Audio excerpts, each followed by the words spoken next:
Greetings, everybody, and welcome to our first ever live sprint planning for our radically transparent bootstrapping process, where we are showing you everything we're doing to bootstrap our business.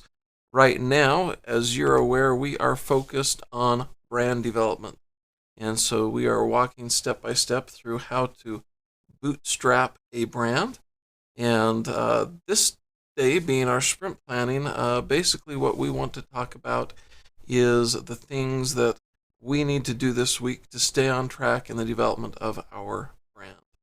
The neat thing here is that in a lot of ways, our OPEM already contains everything we need to do.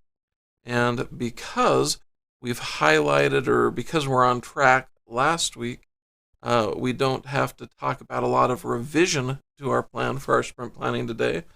All we need to do is review the things that are planned for the week, confirm that we can still get them done, and then commit to them.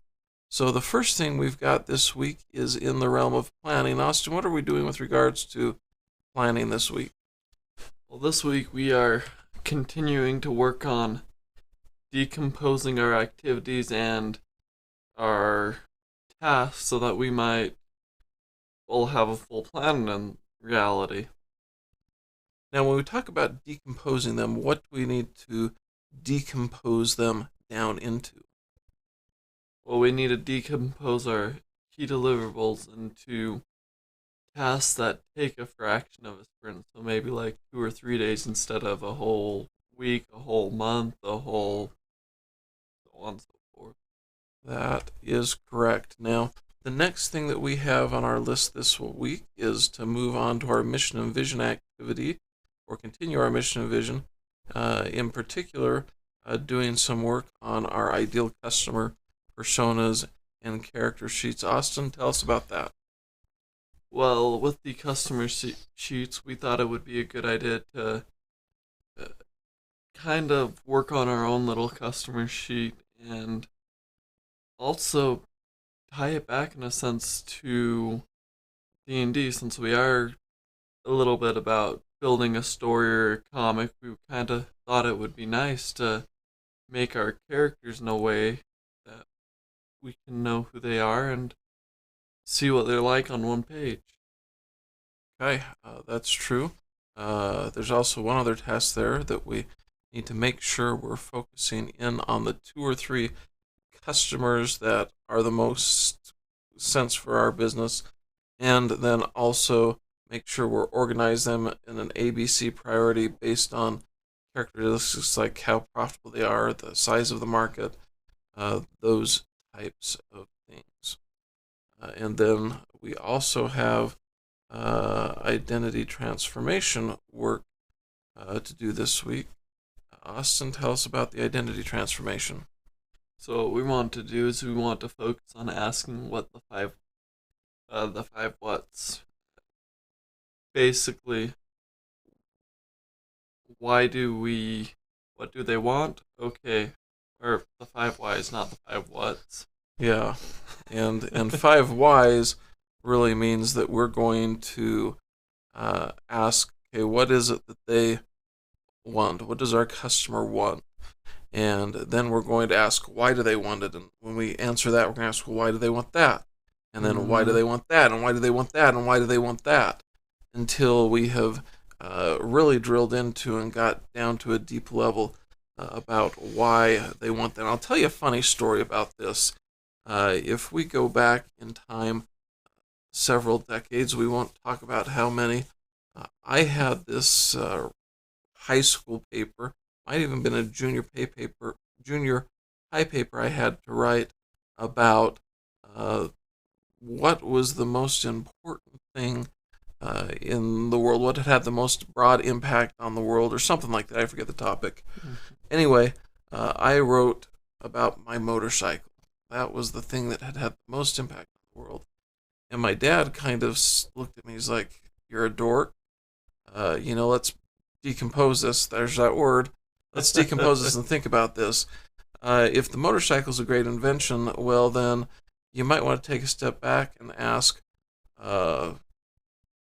what about the wheel? or the internal combustion engine. Both of those were contributors to that, so they could be more foundational. And we could keep breaking those down into even smaller pieces. I mean, the internal combustion engine, if we hadn't discovered how to build fire or how to create fire, well, we wouldn't get much with the internal combustion engine, right? And all these things can go down further. So that was one of the things that we talked about. And so that's an example of breaking down things by asking why. So then the last thing we have on our list of this week is to work on, no, I think that is just that three areas are our area there this week, right? That is correct. Wow, look at that. Okay. So if we scroll all the way down here to the bottom, we've already written this down. We're going to decompose our activities into tasks that can be estimated and completed in a fraction of a sprint. And we're going to focus our efforts down onto 2 or 3 customer groups and ABC rank them based on marketability, profitability, different things like that. Austin's going to create an ideal customer character sheet template inspired by a D&D character sheet. I also notice here that we're taking influence from other people that we've relied on over the years, combining different character sheets from Duct Tape Marketing, Billie Jean Does Marketing, Amy Porterfield, all that, looking at the information that they've collected and that we found useful from their sheets and consolidating it into a sheet that's custom to our needs. So, as always, we want to be transparent and show integrity and give credit to those who are helping us or have set foundations for our journey as we go, and those are some of the individuals who have contributed to our process over the years. So then we come in with what our ideal customer wants and what is the job done, and ask the why questions several times. Now, the last thing we need to talk about from a planning perspective is what we're going to do as a result of our retrospective. And for me, I'm always retrospecting the stream, right? And we noted yesterday when we did our sprint ceremonies, live sprint ceremonies, that I messed up. I forgot to do one of the 20 or 30 things that have to be done to get a stream pulled together. I don't actually know if it's that many, but we're going to find out because I'm going to create a stream operations guide to make sure that I never forget a step. So that's what I'm going to do from a stream retrospective perspective today. Say that 7 times really fast. Austin, talk to us about some of the other retrospective things that we're looking at. Well, we had 2 things primarily on my side. I need to focus on getting more rest so I might be more productive.